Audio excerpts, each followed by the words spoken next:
Assalamualaikum warahmatullahi wabarakatuh. Salam sejahtera bagi kita semua.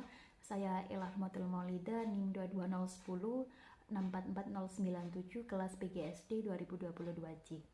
Video ini dibuat untuk memenuhi tugas UTS mata kuliah konsep dasar pendidikan kewarganegaraan SD yang diampu oleh Bapak Hendrik Pandupaksi, SPD MPD.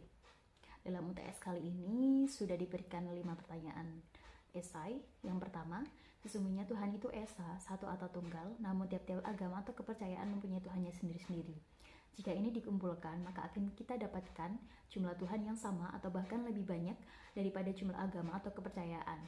Bagaimana Anda menjelaskan konsep esa itu di tengah-tengah banyaknya agama atau kepercayaan yang berkembang di Indonesia? Baik, menurut saya sendiri, esa sendiri memiliki arti yang mutlak.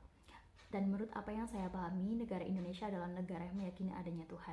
Itu juga sudah tercantum di dalam Pancasila, yakni sila pertama, ketuhanan yang Maha Esa. Dan itu sudah terimplementasikan dengan disahkannya 6 agama yang berbeda di Indonesia. Dan semua agama tersebut memiliki cara beribadah masing-masing dan juga meyakini Tuhannya masing-masing. Yang kedua, dalam Pancasila ada 2 konsep adil, yaitu adil secara personal dan adil secara sosial.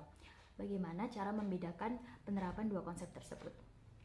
Menurut saya, dari apa yang saya pahami, membedakan konsep adil secara personal dan juga adil secara sosial melalui ruang lingkupnya. Adil secara personal dapat dimaknai dengan bagaimana seorang individu berkehendak atas rasa adilnya kepada individu yang lain. Namun, jika adil secara sosial adalah tentang bagaimana hak dan juga kewajiban seorang individu terhadap berkehidupan sosial bermasyarakat.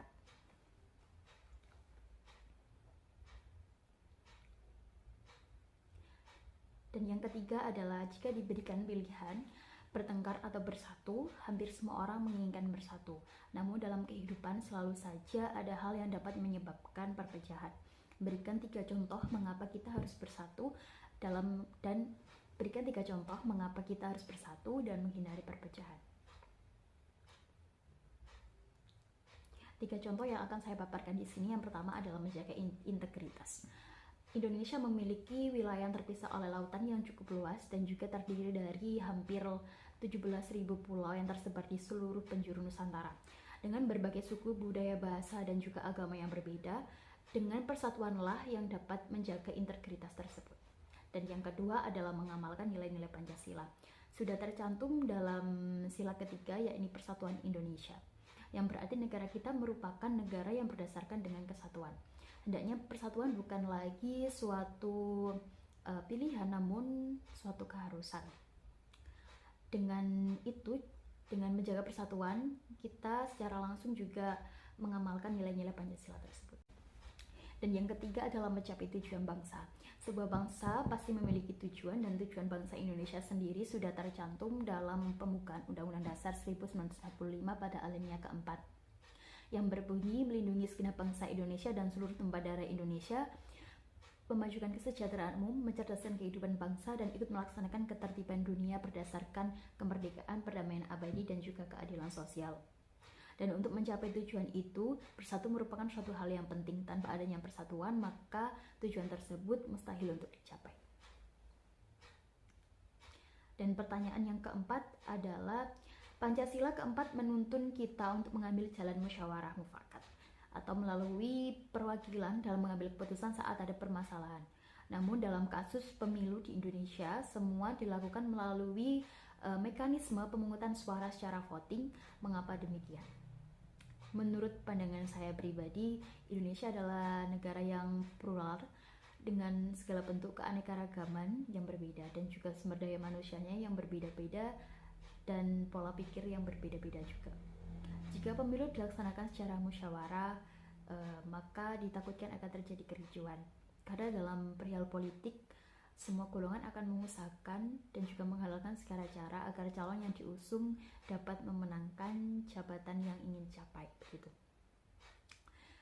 Memang benar musyawarah dilakukan untuk mencapai mufakat, namun dalam dunia politik hal tersebut mungkin sulit dicapai karena pastinya ada berbagai bisikan dan juga berbagai pengaruh dari segala pihak dengan berbagai stigma pula, baik itu dalam hal baik ataupun buruk. Mungkin untuk saat ini voting adalah cara yang paling efisien dalam memilih pemimpin.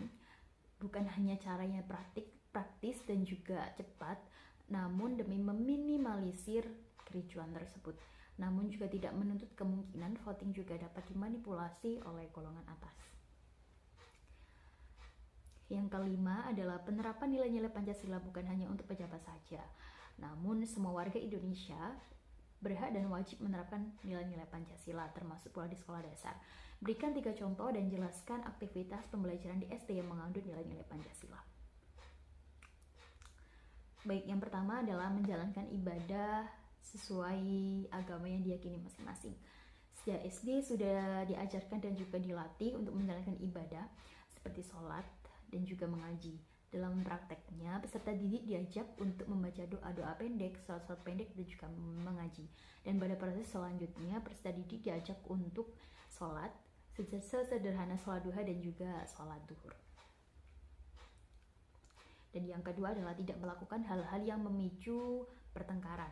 Terkadang dalam prakteknya, peserta didik sulit dalam mengendalikan emosi dengan umur mereka yang masih cukup kecil ya.